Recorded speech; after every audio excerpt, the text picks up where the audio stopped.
श्री तत्सद्ब्रह्माणे नमः।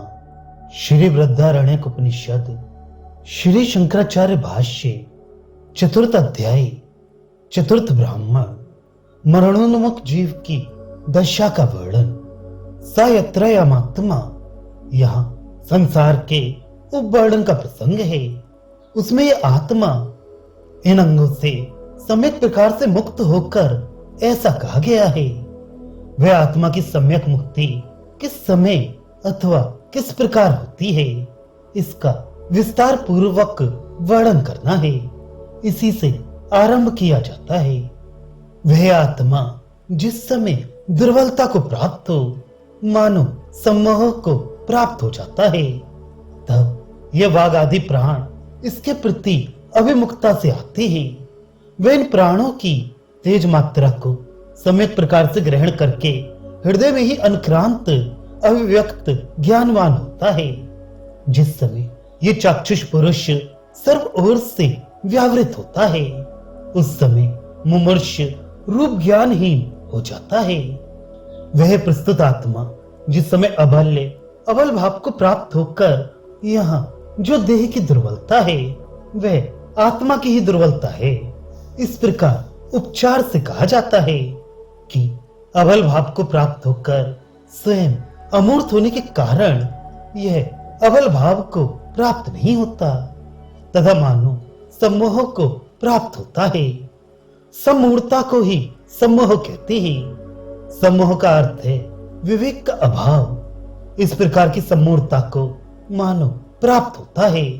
इसे स्वतः सम्मोह अथवा असम्मोह है भी नहीं, क्योंकि यह नित्य चैतन्य ज्योति स्वरूप है। इसी से सम्मोह में नियति इसमें ईव शब्द का प्रयोग किया गया है, क्योंकि लौकिक पुरुषों को उत्क्रांति के समय इंद्रियों के उपसंहार के कारण होने वाली व्याकुलता आत्मा की सी जान पड़ती है। और ऐसा ही कहने वाले कहते भी हैं कि यह सम्मोह अत्यंत अचेत हो गया है, अथवा अवल्यम और सम्मोहम दोनों ही के साथ ईव शब्द का प्रयोग करना चाहिए। अर्थात मानो अबलता को प्राप्त होकर मानो सम्मूढ़ता को प्राप्त हो जाता है, क्योंकि दोनों ही का अन्योपाधिकृत होना समान है तथा दोनों ही का एक ही कर्ता बतलाया गया है। इस समय ये वाग आदि प्राण इस आत्मा के अभिमुख आते हैं, तब इस देही आत्मा का अंगों से सर्वथा मोक्ष होता है। किंतु वह मोक्ष कैसे होता है और किस प्रकार ये आत्मा के अभिमुख आते हैं, सो बतलाया जाता है।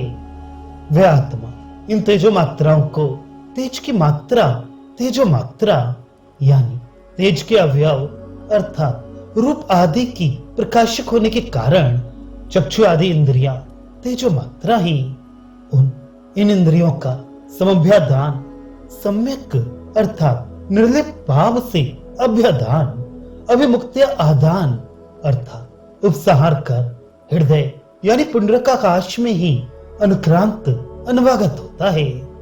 अर्थात बुद्धि आदि के विक्षेप का उपसंहार हो जाने पर हृदय में ही अव्यक्त विज्ञानवान होता है, क्योंकि स्वप्न में निर्लिप्त भाव से चक्षु आदि का उपसंहार नहीं होता, केवल आदान उपसंहार मात्र तो होता है। जैसा कि वाक गृहित हो जाता है, चक्षु गृहित हो जाता है। इस सर्ववान लोक की मात्रा को ग्रहण कर, शुक्र को ग्रहण कर इत्यादि वाक्यों से सिद्ध होता है। आत्मा के चलन अथवा विक्षेप संहार आदि विकार स्वतः नहीं होते, जैसा कि ध्यायतीव लेलायतीव इत्यादि मंत्र द्वारा कहा गया है। बुद्धि आदि उपाधियों के द्वारा ही उसमें सब प्रकार के विकार का आरोप किया जाता है, किंतु उसकी तेजो मात्राओं का उपसंहार कब होता है, सो बतलाया जाता है।